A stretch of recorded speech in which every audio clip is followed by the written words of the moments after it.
Hello dear students, class 9। आज हमारा second chapter है, चैप्टर 2, और इसका टाइटल है स्ट्रक्चर ऑफ एटम। इसमें हमारा फर्स्ट टॉपिक है रदरफोर्ड एटॉमिक मॉडल। इसी के अंदर न्यूक्लियस की डिस्कवरी भी आ रही है। रदरफोर्ड ने 1911 में एक एक्सपेरिमेंट परफॉर्म किया। वो एक्सपेरिमेंट ये गिवन है यहाँ पे। उस एक्सपेरिमेंट में उसने न्यूक्लियस भी डिस्कवर किया और अपना एटॉमिक मॉडल भी पेश किया। उस एक्सपेरिमेंट में वो क्या करते हैं कि वो एक 0.00004 सेंटीमीटर थिकनेस का, यानी बहुत थिन है ये, इतने कम थिकनेस का एक गोल्ड मेटल फॉयल वो यहाँ पे रखता है और उस पे अल्फ़ा रेज जो है स्ट्राइक करते हैं। अल्फ़ा रेज क्या है? हीलियम डबली पॉजिटिव चार्ज न्यूक्लियाई है, यानी हीलियम एटम से जब हम 2 इलेक्ट्रॉन निकाल देते हैं तो पीछे उसका न्यूक्लियस रह जाता है, क्योंकि हीलियम के पास है 2 इलेक्ट्रॉन्स। तो वो हीलियम न्यूक्लियाई का एक स्ट्रीम उसने पास किया, रेज उसने पास किए गोल्ड फॉयल पे, और ये इसके सराउंडिंग में उसने फ्लोरेसेंट स्क्रीन लगाया कि जब वो रेज इससे गुज़रते हैं, गोल्ड फॉयल से गुज़रते हैं या गोल्ड फॉयल से डिफ्लेक्ट होते हैं डिफरेंट एंगल पे, वो जब स्ट्राइक करते हैं इस फ्लोरेसेंट स्क्रीन के ऊपर तो वो डिटेक्ट हो जाते हैं। उससे हमें अंदाज़ा होता है, देखिए ये रेज़ यहाँ से पास हो रहे हैं, अल्फ़ा रेज़। अगर ये यहाँ स्ट्राइक करते हैं, फ्लोरेसेंट स्क्रीन आपको बता रहा है कि I am receiving these rays, तो इसका मतलब ये स्ट्रेट गए। अगर यहाँ पे रेज़ लग रहे हैं, फ्लोरेसेंट स्क्रीन आपको डिस्प्ले कर रहा है कि I am receiving the rays over here, इसका मतलब है कि गोल्ड फॉयल से डिफ्लेक्ट होके यहाँ पे आए हैं। तो ये फ्लोरेसेंट स्क्रीन उसने इसलिए लगाया कि रेज़ को हम डिटेक्ट कर सकें। अब ये गोल्ड फॉयल है, ये तो इसके अंदर एटम जो है डिस्प्ले नहीं हो रहे उसने, यानी यहाँ से हमें अंदाज़ा नहीं होता कि यहाँ पे एटम्स कहाँ कहाँ पड़े हुए हैं और क्या सिचुएशन है, और ये रेज़ जब इससे पास होते हैं तो वो क्या फिनोमेना यहाँ से यहाँ पे बनता है।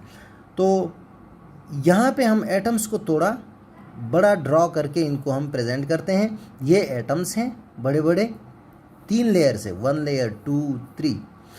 तो ये गोल्ड फॉयल है,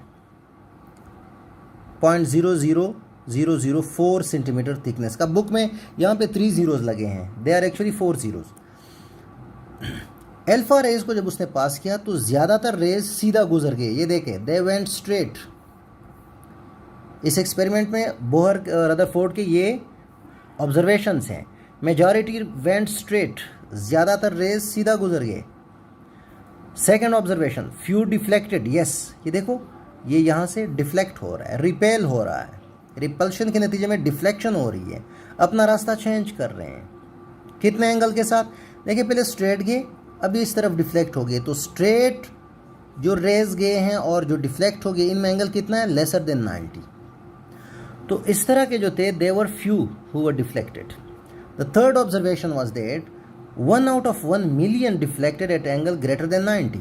आप देखें ये वाला इसकी तरफ इशारा है, ये जो बैक बाउंस हो रहा है, इस रे को आप देखिए, इसका रास्ता ये था, इसने स्ट्रेट जाना था, लेकिन it was deflected due to repulsion offered by this positive nucleus. तो ये इस तरफ मुड़ गया। तो देखिए इसका रास्ता ये था, लेकिन इस तरफ डिफ्लेक्ट हो गया, तो एंगल ग्रेटर देन 90 आ रहा है। इसलिए 1 out of 1 million deflected at angle greater than 90। ये इसके ऑब्जर्वेशंस थे। इसके बाद कंक्लूजन है, उसने क्या नताइज निकाले, क्या नताइज अखज़ किए उसने। Number 1, most of atom is empty, yes. जब majority of the rays went straight, undeflected, undisturbed, तो इसका मतलब है कि ये सीधे जा रहे हैं, अक्सरियत इनकी सीधी जा रही है, तो एटम के अंदर का बहुत बड़ा हिस्सा खाली है। एटम ने इनको अपने अंदर से गुजरने दिया।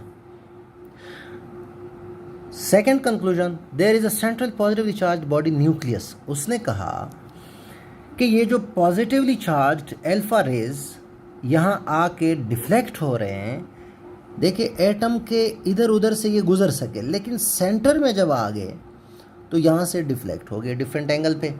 तो उन्होंने कहा कि चूंकि अल्फा रेज पर भी पॉजिटिव चार्ज है और अंदर जो सेंटर में एटम का जो एक बॉडी है, जो एक पार्ट है, उस पर भी उसने कहा पॉजिटिव चार्ज होगा, और उस पॉजिटिव चार्ज ने अल्फा रेज के पॉजिटिव चार्ज को रिपेल किया। Same charges repel each other.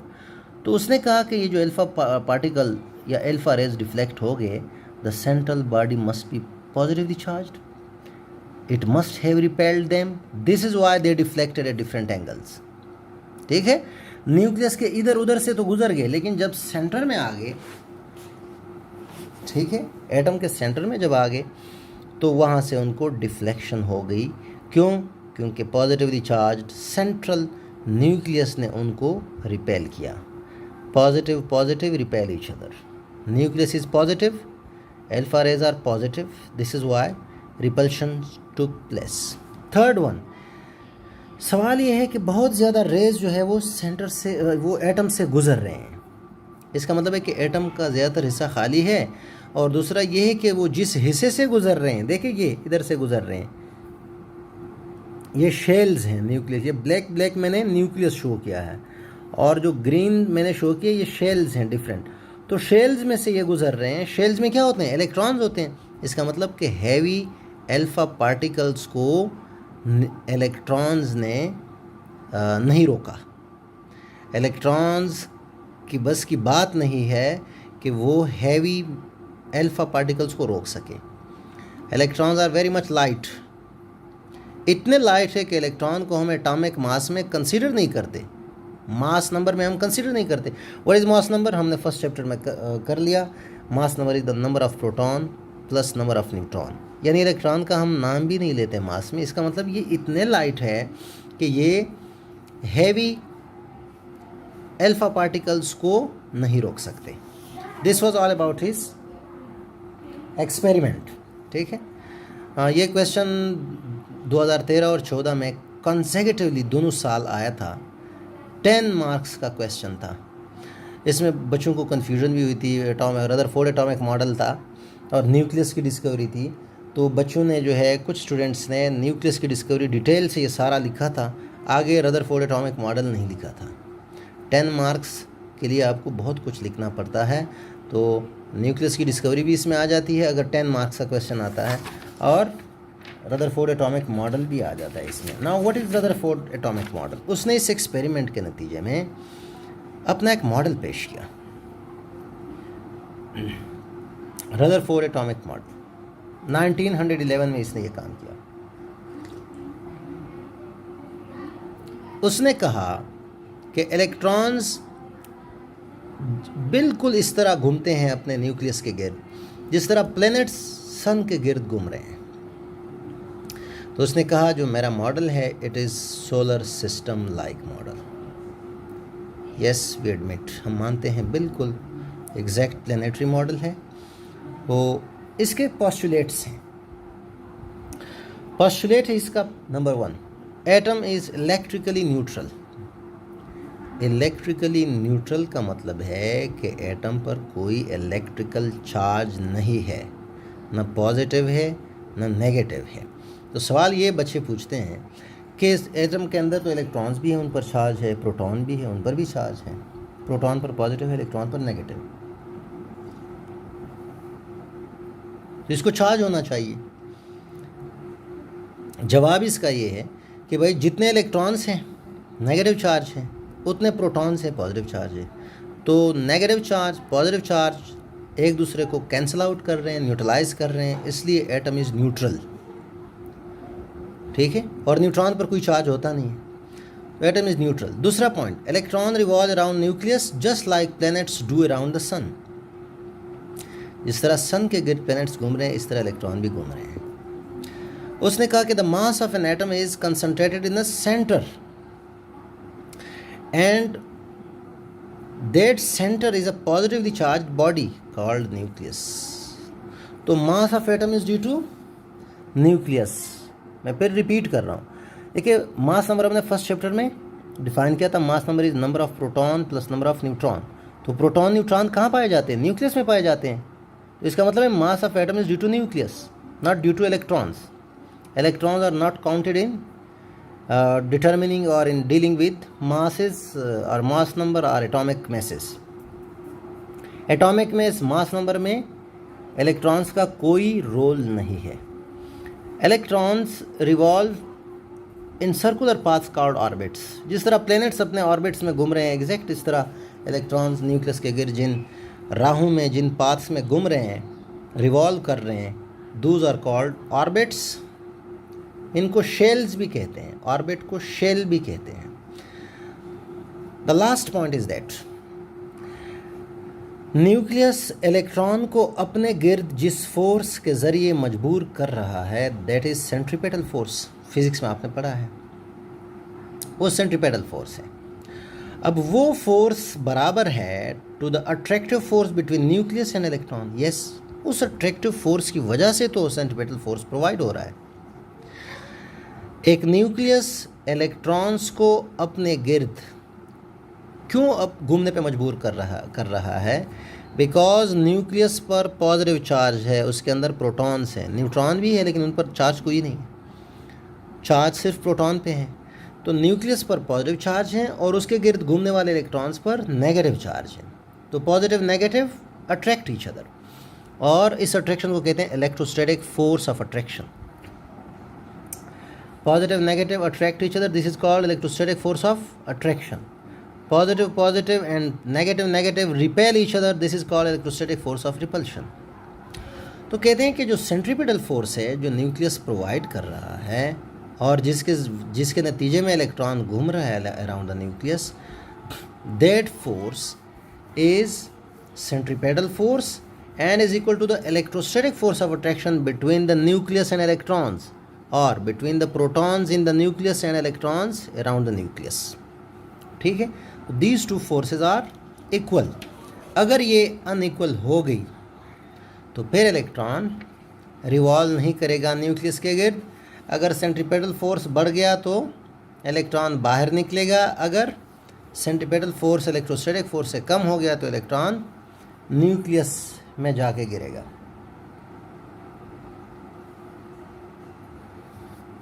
Rutherford model के डिफेक्ट्स। अब 10 मार्क्स का क्वेश्चन अगर आता है तो आपने न्यूक्लियस डिस्कवरी भी करनी है, आपने रदरफोर्ड का मॉडल भी प्रेजेंट करना है, आपने इसके डिफेक्ट्स भी लिखने हैं। There are 2 defects.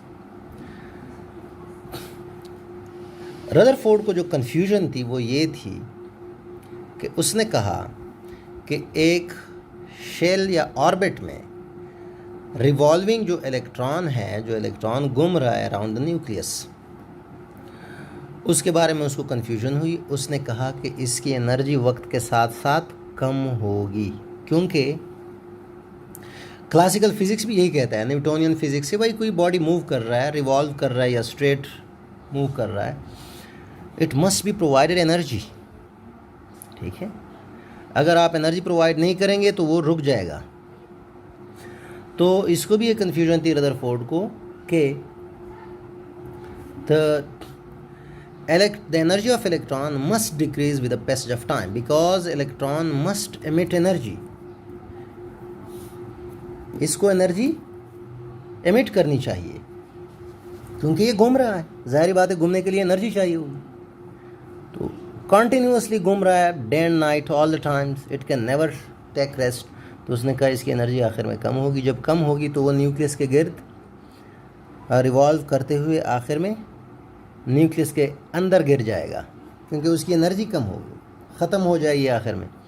जिस एनर्जी के वो रिवॉल्व कर रहा था, जिस एनर्जी के नतीजे में वो रिवॉल्व कर रहा था, वो एनर्जी कम हो गई और आखिर में ख़त्म हो गई और आखिर में इलेक्ट्रॉन न्यूक्लियस में गिर जाएगा और एटम कोलैप्स कर जाएगा। तो ये पॉइंट ये सजेस्ट कर रहा है कि atom is unstable, atom survive नहीं कर सकता। ये तो पूरी सर्वाइवल ऑफ द यूनिवर्स के अगेंस्ट है। अगर ये पॉइंट ठीक होता तो इसका मतलब है यूनिवर्स जो है ना वो सर्वाइव ना कर सकता। So this is actually wrong. तो ये इसकी गलती थी। इसी एक गलती की बुनियाद पे दूसरी गलती हो गई। उसने कहा जो स्पेक्ट्रम है एटम का, स्पेक्ट्रम, ये हम फर्स्ट ईयर में ज़रा डिटेल से पढ़ेंगे, आपको समझाएंगे what is spectrum. This is the visual display of spectral lines which reflect energy. So this is continuous. उसने कहा कि एटम का जो स्पेक्ट्रम है वो कंटिन्यूस एमिशन स्पेक्ट्रम है, क्योंकि इलेक्ट्रॉन कंटिन्यूसली इमिट करती है, खारिज करती है एनर्जी को, तो उसका जो स्पेक्ट्रम होगा वो कंटिन्यूस स्पेक्ट्रम होना चाहिए।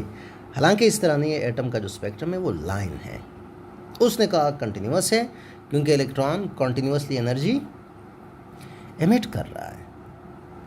तो ये दो गलतियाँ इससे हो गई। असल गलती क्या थी कि उसने कहा इलेक्ट्रॉन की energy all the time emit हो रही है और आखिर में उसकी एनर्जी कम होगी और एटम जो है वो कोलैप्स कर जाएगा। So these were the two defects of Rutherford atomic model. इसके बाद बोहर आया। Bohr model is superior to Rutherford atomic model, और यही पॉइंट था जो वीक पॉइंट था रदरफोर्ड का। उस वीक पॉइंट को बोहर ने उठाया और उस बेस पे अपना मॉडल पेश किया। बोहर प्रेजेंटेड इट्स मॉडल इन 1913 और इसका पोस्टुलेट है कि भाई, पहला पोस्टुलेट कि electrons revolve around the nucleus in circular paths called orbits और energy levels. Yes, they are energy levels.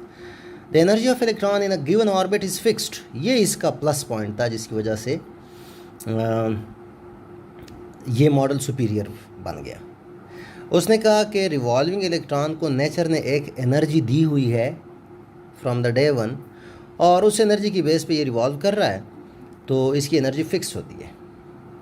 ठीक है, ये एनर्जी ना इमिट करता है ना एब्जॉर्ब करता है, यानी इसकी एनर्जी फिक्स्ड रहती है जब तक हम इसको एनर्जी ना दें या हम इससे एनर्जी निकाल ना दें, यानी हम इसको डिस्टर्ब ना करें। The third one is the energy of electron is directly related to the distance from nucleus, यानी जितना इलेक्ट्रॉन न्यूक्लियस से दूर होगा उतनी उसकी एनर्जी ज़्यादा होगी, जितना करीब होगा इलेक्ट्रॉन न्यूक्लियस को उतनी उसकी एनर्जी कम होगी। Distance of electron from nucleus के साथ एनर्जी की डायरेक्ट रिलेशनशिप है। इलेक्ट्रॉन्स एक ख़ास एरिया में घूम रहे हैं अराउंड द न्यूक्लियस, हर जगह नहीं। ठीक है, इलेक्ट्रॉन एक ख़ास एरिया में घूम रहे हैं। फॉर एग्जांपल, अब ये देखो, ये न्यूक्लियस है, इलेक्ट्रॉन यहाँ पे घूम सकता है, यहाँ पे घूम सकता है, इधर नहीं। तो they are allowed in specific areas. एक ख़ास परमिट मिला हुआ है, इसलिए कहते हैं परमिजिबल एंगुलर मोमेंटम। एक ख़ास एंगुलर मोमेंटम के साथ ये रिवॉल्व कर रहे हैं, और वो जो एंगुलर मोमेंटम है एंगुलर, ज़ाहिर बात है वो सर्कुलर पाथ फॉलो कर रहे हैं, तो उनका मोमेंटम लीनियर नहीं होगा, एंगुलर होगा। तो एंगुलर मोमेंटम उसका जो होगा वो मल्टीपल ऑफ h/2π होगा। ये कांस्टेंट है ओवरऑल। h जो है वो प्लांक्स कांस्टेंट है। एक साइंटिस्ट है, इसकी न्यूमेरिकल वैल्यू 6.626 × 10⁻34 जूल सेकेंड है। ओके, सो जिस इलेक्ट्रॉन का एंगुलर मोमेंटम मल्टीपल होगा h/2π का, वो जो है उसको वो एरिया अलाउड होगा। ठीक है, इलेक्ट्रॉन उस ऑर्बिट में रह सकता है, रिवॉल्व कर सकता है, जिस ऑर्बिट का एंगुलर मोमेंटम h/2π का मल्टीपल होगा। मल्टीपल क्या है, आपने मैथ्स में थोड़ा बहुत देखा होगा। 5, 10, 15, 20, 25, 30, 35, ये क्या है? these all numbers are multiple of 5। ये सारे मल्टीपल ऑफ 5 है ना। तो उसने भी ये कहा कि h/2π का जो मल्टीपल होगा जिस ऑर्बिट का एंगुलर मोमेंटम, इलेक्ट्रॉन उस ऑर्बिट में रह सकता है। h is Planck's constant. So ये एक और पॉइंट था। दूसरा पॉइंट, अब ये पॉइंट आ गया भाई, जब आप इलेक्ट्रॉन को डिस्टर्ब करेंगे तो उसकी एनर्जी तो कम ज़्यादा होगी ना। लाइट एब्जॉर्ब करता है, यानी लाइट मीन्स एनर्जी एब्जॉर्ब करता है एक इलेक्ट्रॉन जब वो ऊपर वाले ऑर्बिट में जाता है। ज़ाहिर बात है ऊपर जाने के लिए एनर्जी रिक्वायर्ड होगी, और लाइट एमिट करेगा जब वो नीचे वाले ऑर्बिट में आता है, ऊपर से नीचे वाले ऑर्बिट में आता है तो एनर्जी रिलीज़ करेगा। नीचे से ऊपर वाले हाई एनर्जी ऑर्बिट में जाने के लिए एनर्जी एब्जॉर्ब करेगा, और इलेक्ट्रॉन एनर्जी एमिट करेगा जब वो ऊपर से नीचे वाले ऑर्बिट में आता है। इलेक्ट्रॉन अपने ग्राउंड स्टेट से कभी भी खुद ब खुद नीचे नहीं आता, वो नहीं आ सकता। इलेक्ट्रॉन को आप ऊपर ले जाएंगे, यानी उसको एक्साइट करेंगे, फिर वो खुद जो है आके डी एक्साइट हो सकता है, अदरवाइज डी एक्साइटेशन खुद नहीं हो सकती। एक्साइटेशन पहले होगी, फिर डी एक्साइटेशन होगी। The light energy emitted, book में सिर्फ एमिटेड लिखा है, आप एब्जॉर्ब्ड भी लिख सकते हैं। द लाइट एनर्जी एमिटेड और absorbed is exactly equal to the difference between energies of orbits. Delta E is equal to E2 minus E1। Delta E means change in energy. जब एक इलेक्ट्रॉन नीचे से ऊपर जा रहा है या ऊपर से नीचे आ रहा है तो जाहिर बात है डेफिनेटली एनर्जी चेंज होगी। नीचे से ऊपर जाएगा तो इलेक्ट्रॉन की एनर्जी बढ़ जाएगी क्योंकि वो एनर्जी एब्जॉर्ब करेगा। ऊपर से नीचे आएगा तो एनर्जी रिलीज़ करेगा, एनर्जी उसकी कम होगी। ठीक है, तो what is E2? E2 is the energy of orbit in which electron is going to shift. यानी यहाँ से यहाँ जा रहा है तो जो न्यू पोजीशन पे जा रहा है वहाँ पे इसकी एनर्जी E2 होगी। अगर ऊपर से नीचे आ रहा है इलेक्ट्रॉन, ठीक है, तो न्यू पोजीशन कौन सी है? ये है E2 है, जिसमें ये शिफ्ट हो रहा है तो इसकी एनर्जी E2 होगी। ठीक है, तो जब इलेक्ट्रॉन एक्साइट हो रहा है E2 इसकी ये है और E1 ये है। E2 is the energy of orbit in which it is going to shift. E1 is the energy of orbit from which it is going to shift. E2 जिसमें शिफ्ट हो रहा है, जिसमें ट्रांसफ़र हो रहा है इलेक्ट्रॉन, और E1 जिससे ट्रांसफ़र हो रहा है या जिससे शिफ्ट हो रहा है। So the change in energy of electron when it is going to excite और de-excite is equal to E2 minus E1। ये आप फर्स्ट ईयर में डिटेल से पढ़ेंगे, ये टॉपिक फर्स्ट ईयर में भी है। Now isotopes, this also very important topic of this chapter. ये चैप्टर छोटा चैप्टर है and it's very easy to understand. Isotopes, Soddy एक साइंटिस्ट था, उसने ये डिस्कवर किए। ज़ाहिर बात है हर नाम के पीछे एक फ़िलासफ़ी होती है। तो आइसोटोप्स एक ग्रीक वर्ड है और ये this is combination of two Greek words, isos, topos. Isos means same, topos means place. यहाँ पे प्लेस से मुराद है एलिमेंट, तो same element, isos topos same element. So isotopes are atoms of same element with same atomic number but different mass number। ये किसी element के वो एटम्स है जिनका एटॉमिक नंबर सेम होता है। एटॉमिक नंबर तो होता ही सेम है, आपने एलिमेंट्स की डिफिनीशन में भी पढ़ा है, मैंने आपको पढ़ाया है कि element is a substance whose all atoms have same atomic numbers. तो किसी एलिमेंट के एटम्स का एटॉमिक नंबर डिफरेंट हो ही नहीं सकता। अगर एटॉमिक नंबर डिफरेंट है तो इसका मतलब है ये इस एलिमेंट से बिलोंग नहीं करता। हर एलिमेंट के यानी किसी एलिमेंट के अंदर पाए जाने वाले सारे एटम्स के एटॉमिक नंबर सेम होंगे, they can never be different. हाँ, मास नंबर डिफरेंट हो सकते हैं। तो अगर मास नंबर डिफरेंट है, एटॉमिक नंबर सेम है, ऐसे एटम्स को किसी एलिमेंट के अंदर हम आइसोटोप्स कहते हैं। तो आइसोटोप्स के बारे में एक तो डिफिनीशन है, एक इसका डिस्कवरर है और दूसरा इसकी मीनिंग है और किस लैंग्वेज से ये वर्ड बिलोंग करता है, etymology. The chemical properties of all isotopes are same. Reason क्या है? Because they have same number of electrons, ख़ास तौर पर आउटर मोस्ट शेल इलेक्ट्रॉन्स। ठीक है, बिकॉज केमिकल प्रॉपर्टीज़ का दारोमदार आउटर मोस्ट शेल इलेक्ट्रॉन से है। So all isotopes of elements have same और similar chemical properties because they have same number of electrons, especially valence या outermost shell electrons। बुक में एक गलती भी है, यहाँ पे एक ब्लंडर है और वो भी मैं आपको बता देता हूँ, वो इसी के साथ रिलेटेड है। ठीक है, कि इसमें लिखा है कि the properties of elements are The chemical properties of elements are related with electron number and proton number, जो कि एक बहुत बड़ी गलती है। भाई प्रोटॉन नंबर के साथ केमिकल प्रॉपर्टीज़ का कोई ताल्लुक़ नहीं है। सो ये मैंने अपने की में भी पॉइंट आउट किया है और वो उसमें भी मैं आपको दिखा सकता हूँ। तो बुक में ये लिखा हुआ है कि the chemical properties of isotopes are similar or isotopes have similar chemical properties because they have same number of electrons and same number of protons. तो वो मैं आपको बताना चाहता हूँ कि this is a blunder. The proton number can never be linked with chemical properties. Proton chemical reaction में हिस्सा लेता नहीं है, वो न्यूक्लियस में है, वो न्यूक्लियर रिएक्शन में पार्टिसिपेट करता है। So these are only valence shape. वो आप बुक में ख़ुद भी चेक करें, कहीं पे लिखा हुआ है, तो वो आप चेक करें। तो chemical properties are same for isotopes because they have same number of electrons or same number of outermost electron. Physical properties are different because they have different mass number, क्योंकि physical properties किसी भी चीज़ के related होते हैं to mass, ठीक है, mass or size. So mass number is different, physical properties are different. Neutron number, देखिए mass number क्या होता है, number of proton plus number of neutron. Isotope में प्रोटॉन और इलेक्ट्रॉन तो सेम होते हैं ना, न्यूट्रॉन डिफरेंट होते हैं, इसलिए मास नंबर डिफरेंट होता है। आइसोटोप्स का मास नंबर क्यों डिफरेंट है? क्योंकि न्यूट्रॉन नंबर डिफरेंट है।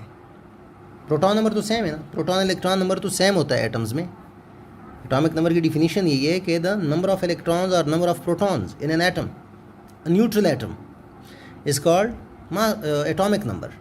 तो मास नंबर का डिफरेंट होना मीन्स न्यूट्रॉन नंबर का डिफरेंट होना है। So chemical properties of isotopes are same because they have same number of electrons in their outermost shells, while physical properties are different because they have different mass numbers. So this was enough for today's lecture. We will continue this topic, its explanation, its uses, and then electronic configuration. So we will do all this in second lecture. So for today, goodbye.